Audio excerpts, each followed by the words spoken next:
Today is the famous great full moon. It's called as Sharada Indu. Sharada Indu. That's the name of the goddess also, Sharada Indu. The moon on the autumn season. This is the biggest moon, and of course not in England, but in India. That day the moon is giving the greatest light. See? And it's such a great thing that Guru Nanak was born on such a date. As you know, in India, people celebrate birthdays according to the dates of the moon, called as Tithi, not as the dates we have here according to the sun. They follow. हाँ sure नहीं तो हो जाएगा ही time निकल जाएगा यहाँ है फिर इसमें 3 घंटे अट जाएंगे अच्छा ले आओ अच्छा ले आओ फिर देखते हैं and this great personality was born in Punjab, where people were unaware of God's ways.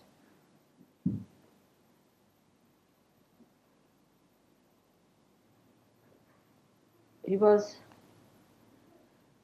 always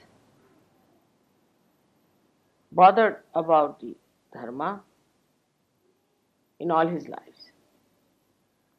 Because as you know, he was the primal master. And the primal mastery is always placed in looking after our void, in sustaining us, and giving us a model of an ideal master. And they always took birth either in the most difficult places like hills and dales and mountains, or they took places which are even more difficult things among people who were horrid and who needed their help. So in India, that time, somehow Punjab was regarded as the place where people did not respect God or traditional Hindu idols, or you can say the statues that were regarded as the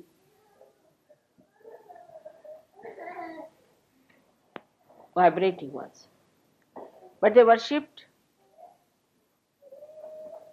money even now. And they worshipped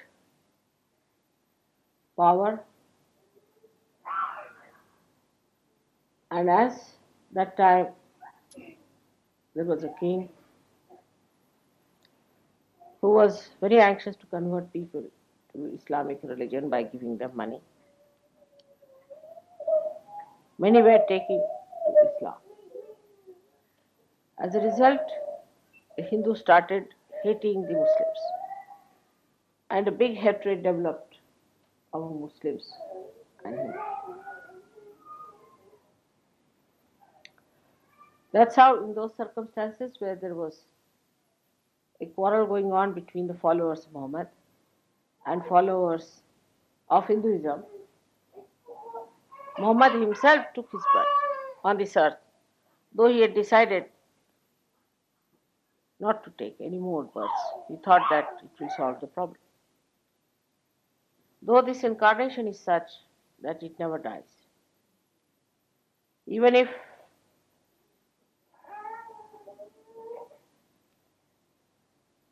they leave the body, they are always around. And they are the ones who perform lots of miracles when any other incarnation comes on this earth. They help, support, guide the seekers to go to the incarnations. So, to celebrate his birthday on such a date is also a myth because he never died. He is eternally living. They never grow and they never die. But his birth is important because symbolically he came on this earth not to propagate any particular type of the void, as Muhammad did, or say Moses did, David, Moses, and then before that Abraham, Lao Tse, or Socrates, which followed into a religion. But he came to create amity, we can say, to create understanding, to create unity between them. This was a very big step for Sergio. After that, as you know, he was born again. God knows where. No one knows where he was born. But he appeared as Shirdi Sai Nath. He too said the same thing, that to talk ill of any religion is a sin.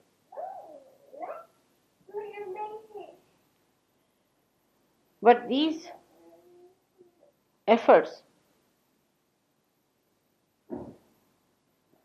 are quite lost. Because the people who were Islamic at that time, or those who were Hindus, are now very great fanatics. So instead of they coming closer and loving each other, they have become fanatics.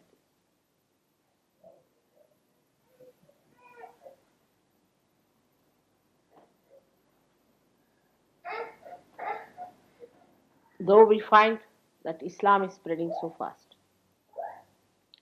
Sikhism is spreading very fast too. In America, there's a horrible guru. He has started to spread Sikhism. He's converting all the white-skinned people into Sikhs. They are growing their hair and they are also growing their beard and wearing a kada and all those 5 things that were required. At the time of Guru Gobind Singh, when the war had started, they had to wear all these things, which was important.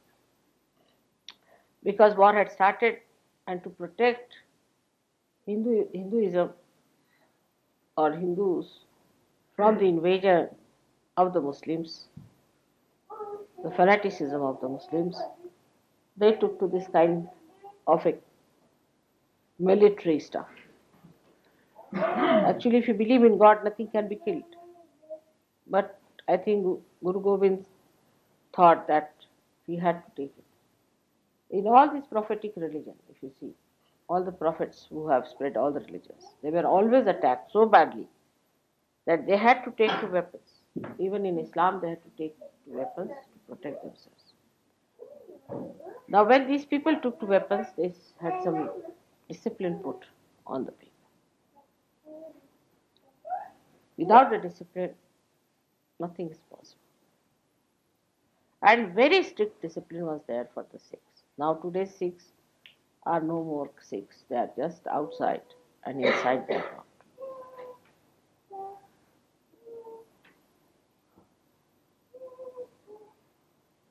I would not describe all the strictness and discipline they had to go through.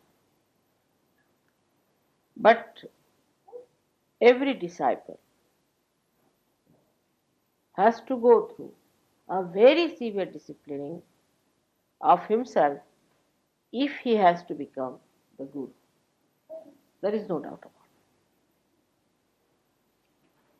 it. It is not that only somebody like me comes and tells you do this, do that, and next day you forget business.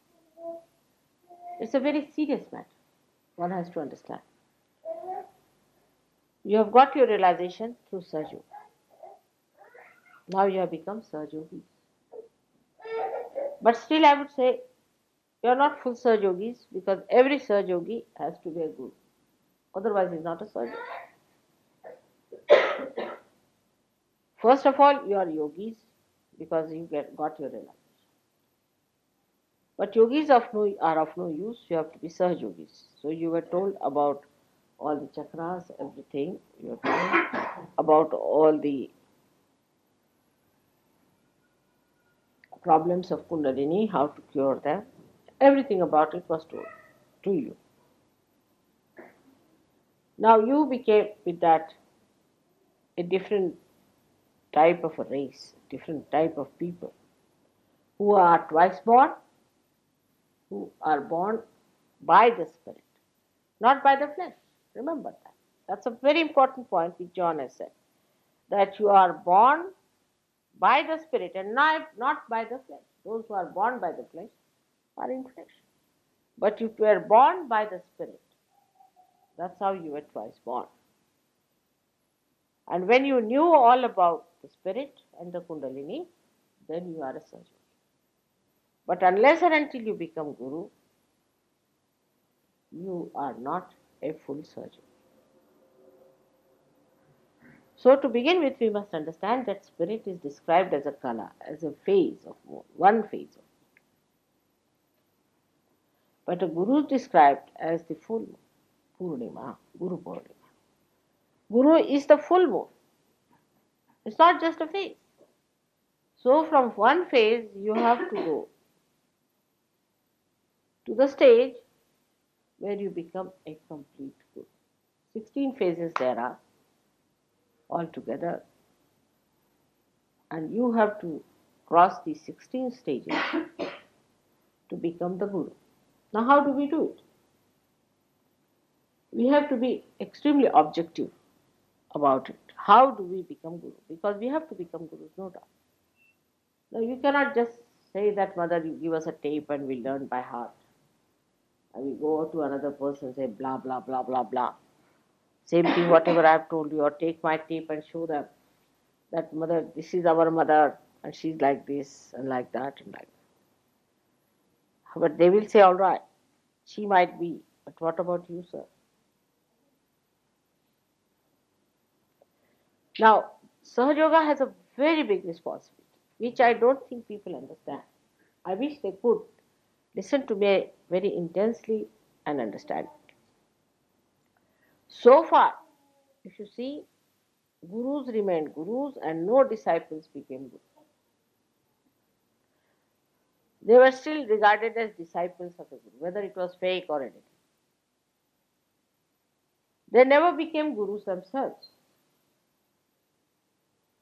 So there was no need for them to grow. They had to take the name of their Guru. All right. Christ had his disciples. Muhammad Sahib had his own disciples. Nanak had his own disciples. Shirdi Sai Nath had his own disciples. None of them became Gurus. But now it is in your lot, sorry to say, that you have to become the Gurus. It's a privilege, actually. It's a very great privilege to become the Guru. And to become the Guru, we must learn what we have to do. This also sometimes becomes just a lecture. I think so. Because I have already told you on Guru Purnima what are the 10 attainments we have to have. Today, all these 16 stages are to be seen how we have to grow into a Guru. First is we have to have complete discipline put on ourselves. Nobody has to tell you, like Mr. Nick is attacked by everyone. No, you attack yourself. You become Mr. Nick now. You have to make this body subservient to you. That is first mastery.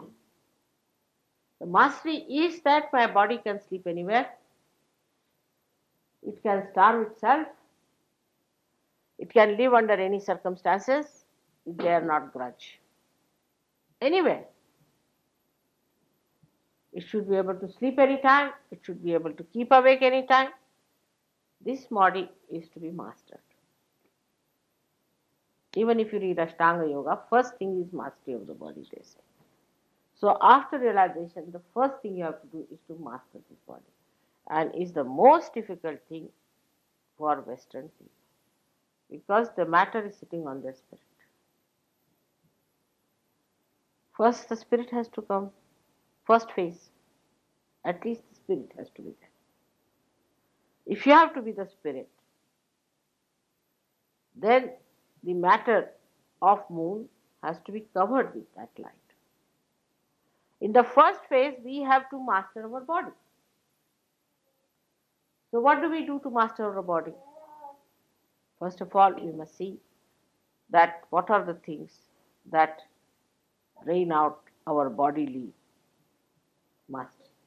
We must know all the crooks who try to master us.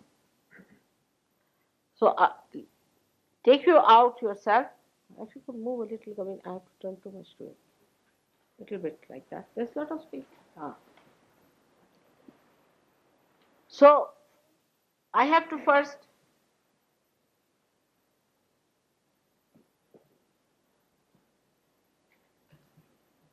face my body.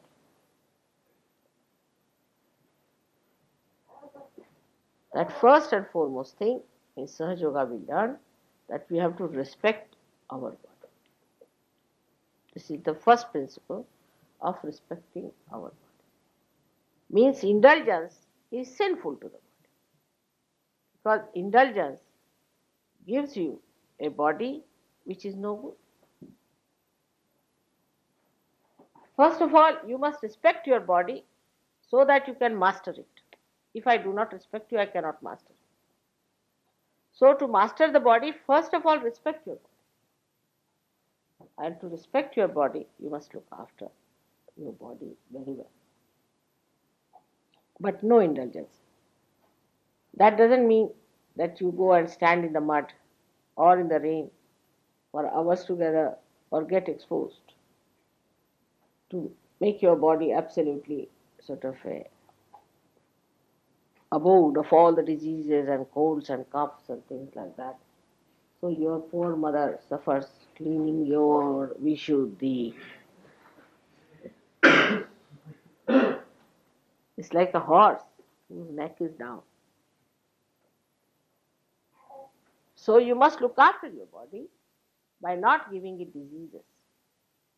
Laziness is against it. Persons who are lazy must know that laziness is against your body. Because lazy people will not bother to dress up properly, to cover themselves up properly, look after their body properly, put oil into different screws that they have, to massage themselves, look after the body. That's the point.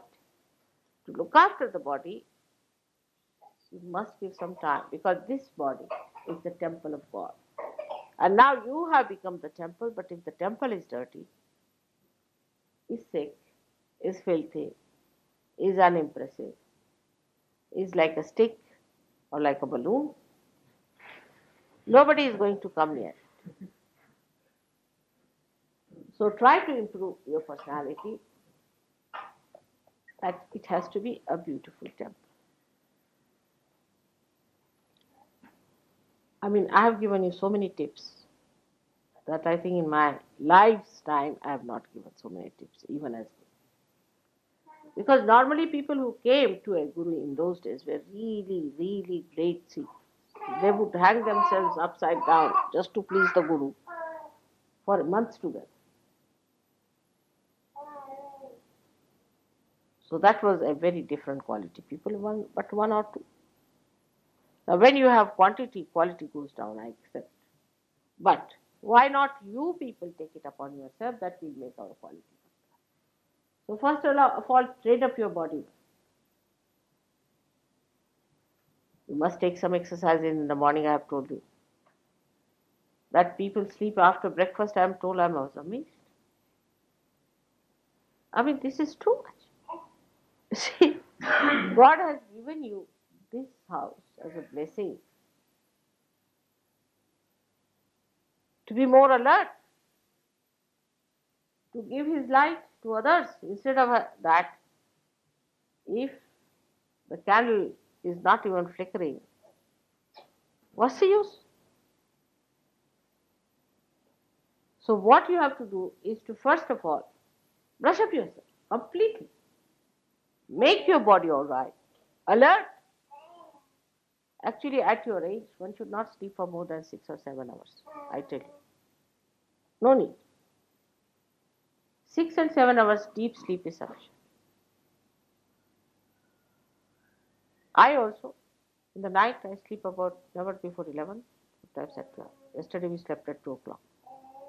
Got up at 5:30 as usual. So how many? 3 hours sleep, 3.5 hours. But just now I slept for about, at the most, half an hour, so finished.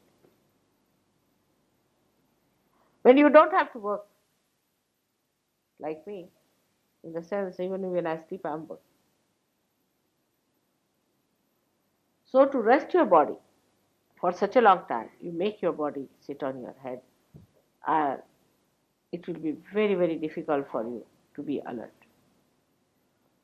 So first of all, body must be looked after. There should be no self-indulgence. I mean, it can go to any extent of self-indulgence, like people don't keep their rooms clean, their clothes clean, they have no activity as far as all these nonsense. I mean, it is too low, too base to talk about, but it happens. People can go to any base limit, that's the problem. What to do? On this full moon day, one has to realize that on a full moon day, you are overactive. As the moon starts growing, the activity starts in the night also. But none of you so far are active in the night except for me. But if you come up, you'll be surprised even in your sleep, you'll be active. So first and foremost thing is that you must look after your body. The body should be presented. And you should not go with the so-called fashions of the day. It's very important. One should not go with the fashions of the day and take to something that is nonsensical,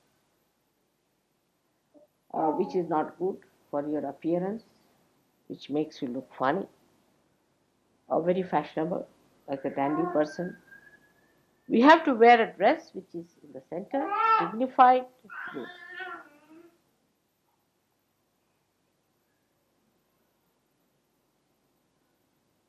Now, I'm told that it is very difficult even to wake up in England. Somebody had told me when I was young that don't wake up an Englishman. I haven't tried that even with the bar school. I just tell you at this time, never in the morning time. Because I've been warned that never wake up an Englishman. That is the greatest sin on this earth.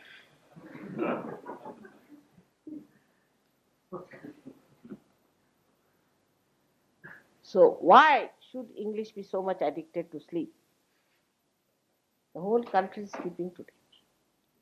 They want more wages so that they can sleep more. Eat and drink, drink and eat, in between sleep. This is a programmed life. It was very difficult. From the very beginning, I saw the Sahajogis coming in. That to wake them up was difficult. And these are the same people who were known for punctuality, that they won the war at Waterloo because of punctuality.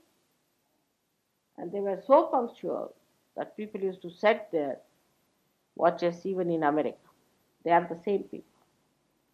Now the other side of it is that they sleep like logs of wood. They used to sleep before also, must be because this is an old saying that don't wake up an Englishman. But I used to think something else about it, why it is said. But it is nothing but simple laziness. So, try to see why we sleep so much. If the left side is strong, people sleep. If the back agya is strong, they sleep. If the front agya is working too much, then people don't sleep. So even if I say don't sleep, it means that you put your right agya in working condition. That means you start thinking, which is against Sahaja Yoga again. So it would be left agya, right agya, right agya, left agya, right agya, left agya. It will be going from one to another. So in the center, you have to be with Christ. He is alert every second of the day.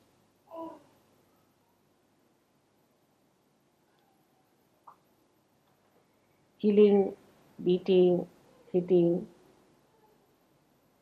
curing,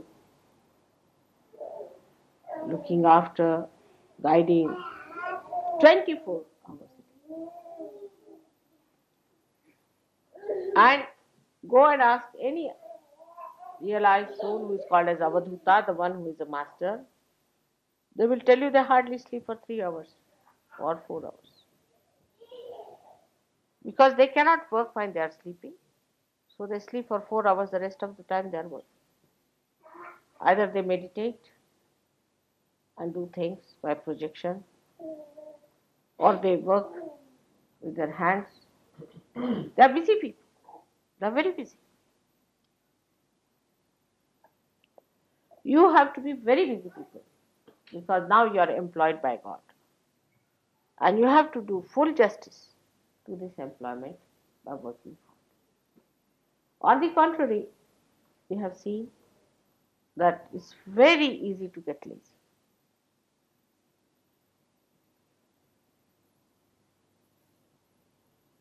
So now, as many of you are already feeling sleepy, put your first thing should be for all those people who are lazy is to put the right to the left 7 times. Let's have it. The right hand.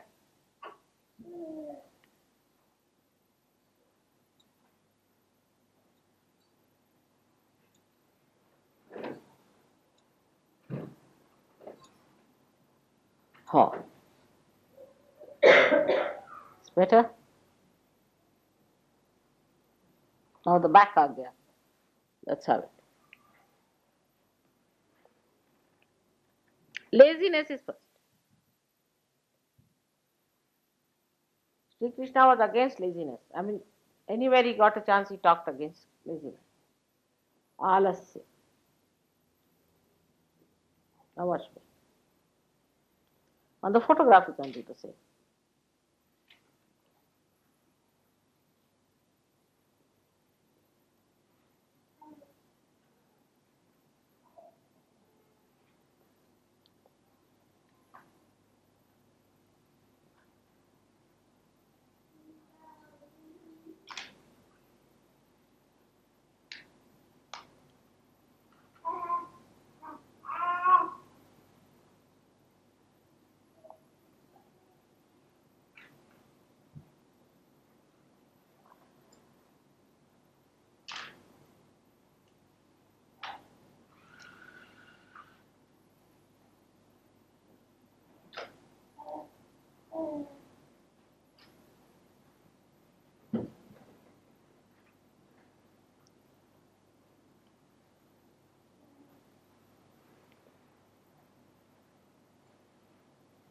Better now. Tonight we have to keep awake. Big problem. But don't sleep formally here, alright? Informally you can.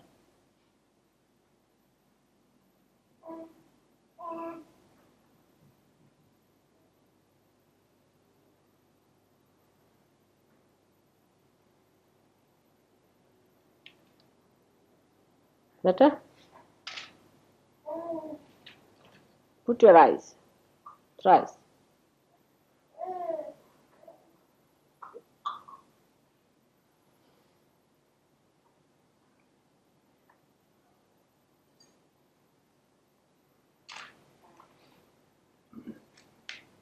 again.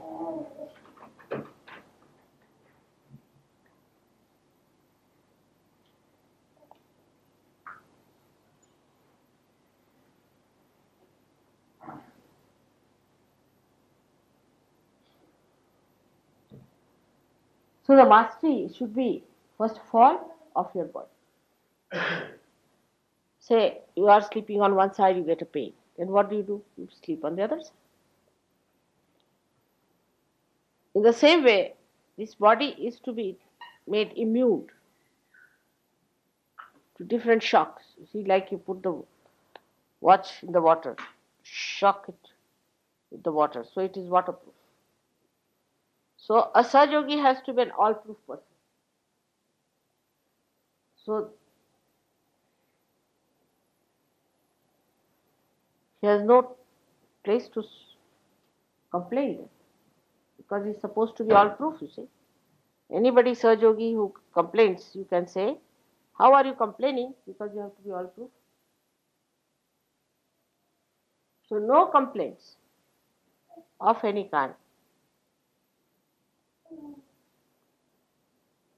of Sahajogis are to be accepted or sympathized.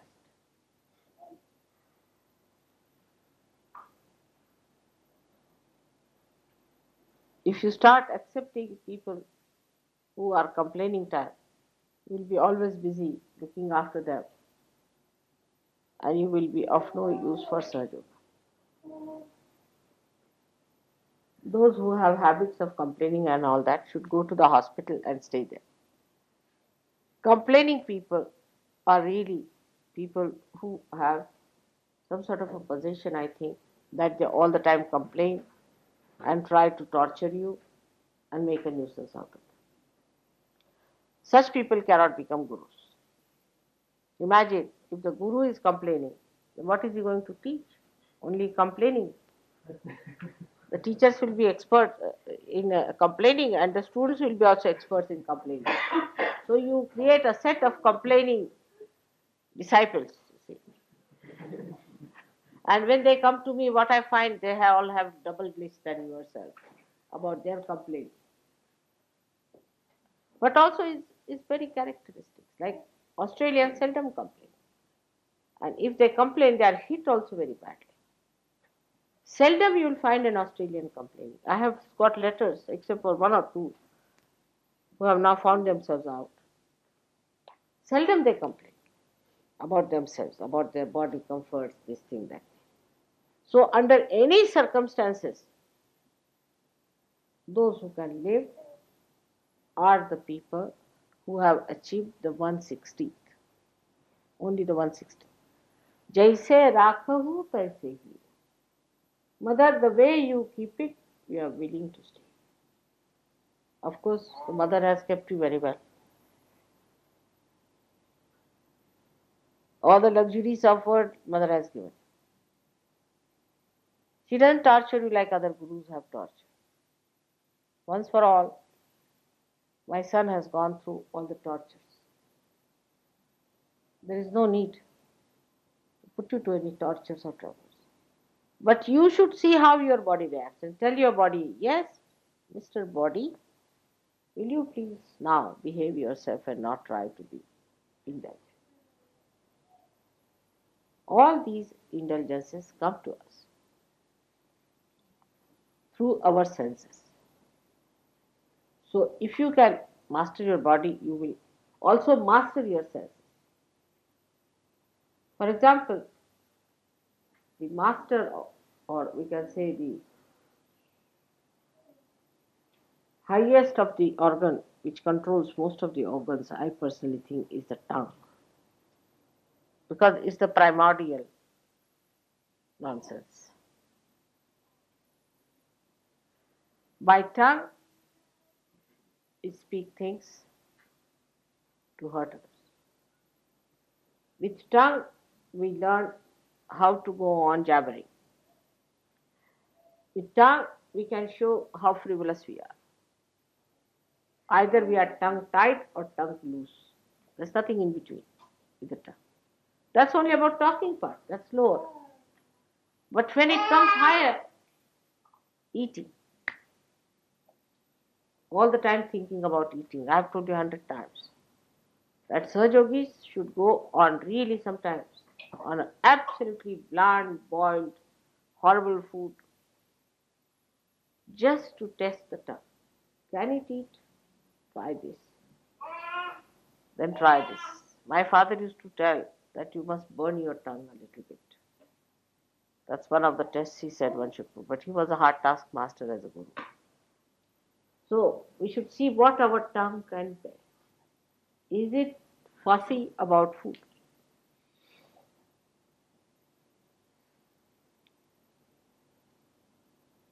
When it sees the food, does it start watering, first of all?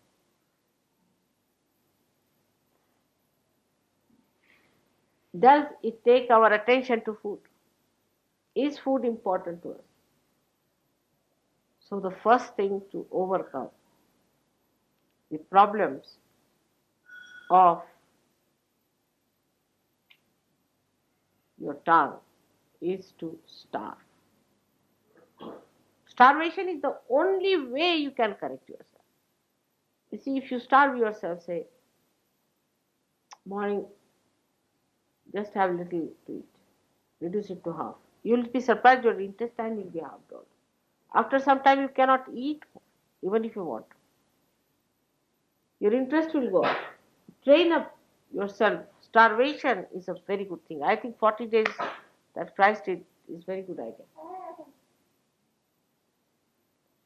But that should not be a kind of a thing that, like they have Ramadan, that they eat the most spicy food during that time early in the morning, and the whole day they starve thinking about food. Starve yourself fully, but don't think of food. That's difficult. So starve yourself halfway and don't think about food halfway. Gradually try to master your tongue. Mastery of your tongue is only possible if you know how to starve yourself. This is for the western side. For eastern side, they fast morning till evening. I know of ladies, if you ask them, they said, I observe Monday, I observe Tuesday. I observe Wednesday, I observe Thursday. I observe Friday as a fast, and perhaps maybe if I do not starve on Saturday, I will eat on Sunday. I have known such people in my lifetime, many, who just go on fasting. They are such experts and scouts, you see, that they can show you that they can fast for 50 days, 80 days, 108 days, and 365 days. Starving masters. So for them, I have to tell you have to eat when they are starving. To you, I have to say, let us see which date we can starve ourselves. Let us have one day to celebrate. Today is great day of Nanak. One day, let us starve. Which day should be? Monday we cannot because Monday we have a program. Tuesday we cannot because it is the day when Hanumana has to work. Wednesday we cannot because that the creativity took place. How can it be? Thursday we cannot because we are Guru at that day. We have to work very hard as Guru. Friday we cannot, we have to work the Shakti of Mother. Saturday we cannot because we have to do all the intrigue of Sri Krishna. And Sunday, how can it be? This is the day of the sun. So, which is the best day for starving now? Let us see. We should have Thursday. Because Thursday is the Guru's day. And let us do some fasting. Half day. Can we start with half day, then full day? Thursday, let us have maybe second half because breakfast is essential, I think. Without breakfast, you see, the horses cannot rise. So let us have the second half, or we can have the first half. Actually, you have to devise yourself. If you have to be the gurus, it's like going to a college where you are left to yourself. It is you who has to discipline yourself. Nobody has to tell you that you do this and do that. That somebody has to wake you up. In India, it's the other way around. If you tell somebody that you have to wake up at 5, the person who has told will be awakened at 4 o'clock. Himself, the one who has told, so that he doesn't get up to wake him up. Did you follow me? And the whole house will be awakened at 4 o'clock, so that they can take up the duty from the person who has to get awake. But the fellow who has to awaken might not sleep the whole night. It is just the other way around, the other extreme of it. Say if I'm there, one night I sleep there. If I get up at 1 o'clock, I find all of them sitting and meditating in the passage, up to the bathroom, everywhere. They have not gone home, not taken food, nothing. Just meditating, taking vibrations, correct. I am sleeping inside. In the night, I want to go to the bathroom, I just cannot go because they're all meditating. Nobody's sleeping. Nobody's sleeping.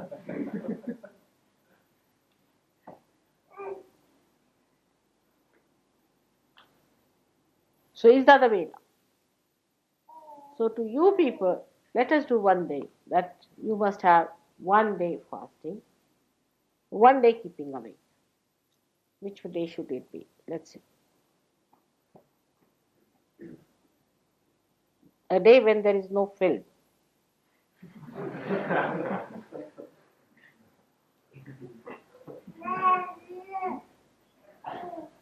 half night. Second half, I mean. Not the first half. Which day?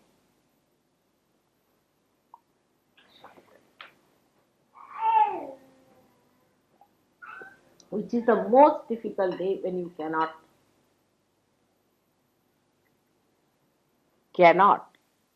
keep awake. Huh? Sunday night. But there's a film on. Without the film.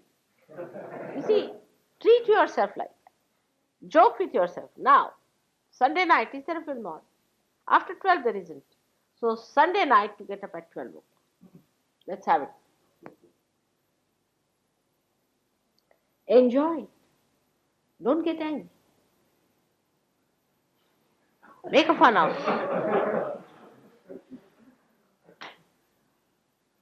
You think more about it, then you get upset. You just don't think about it, really enjoy. It's like swimming. Get up at 12 o'clock, all of you go for a bath nicely, sit down, say bhajans, this, that. Let us. Should we?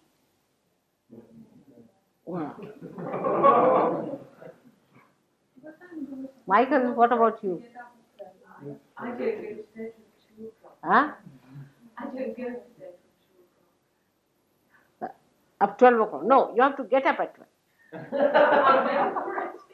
No, you have to go to bed till 12 o'clock, get up at 12 o'clock.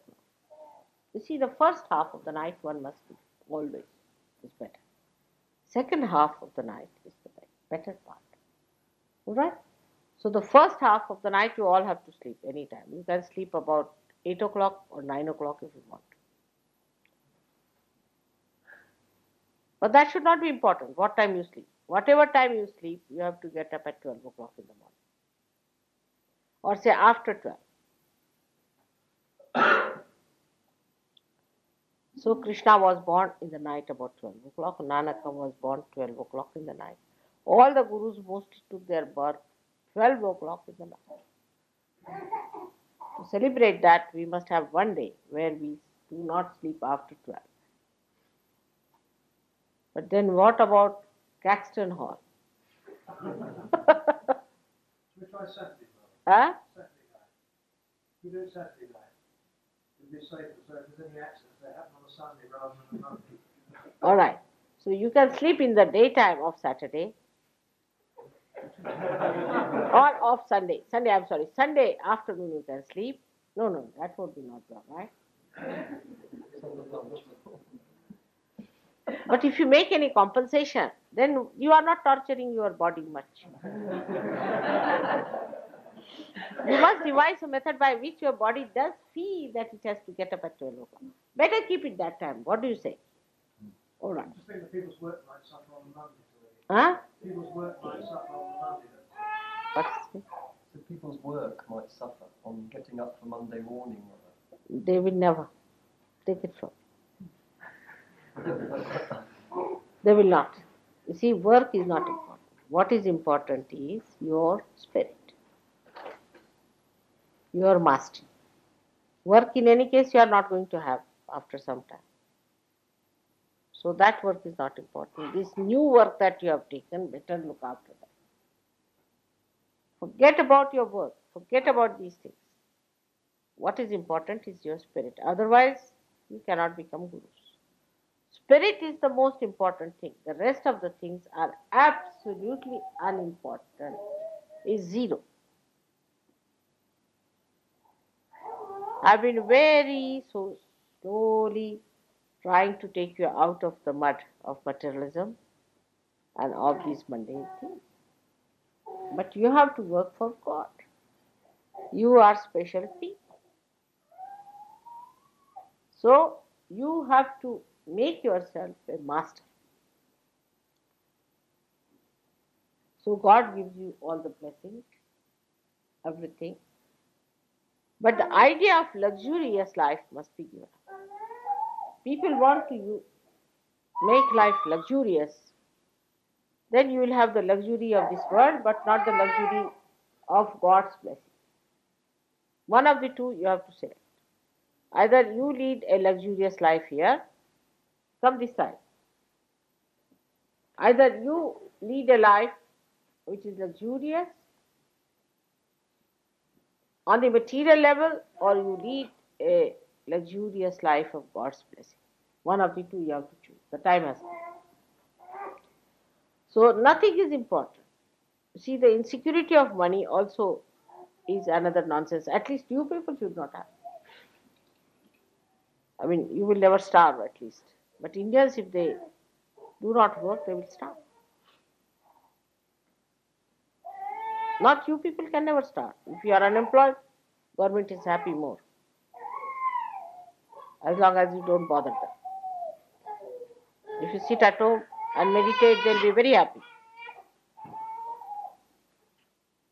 So to earn more money or to make more money is not important at all in service.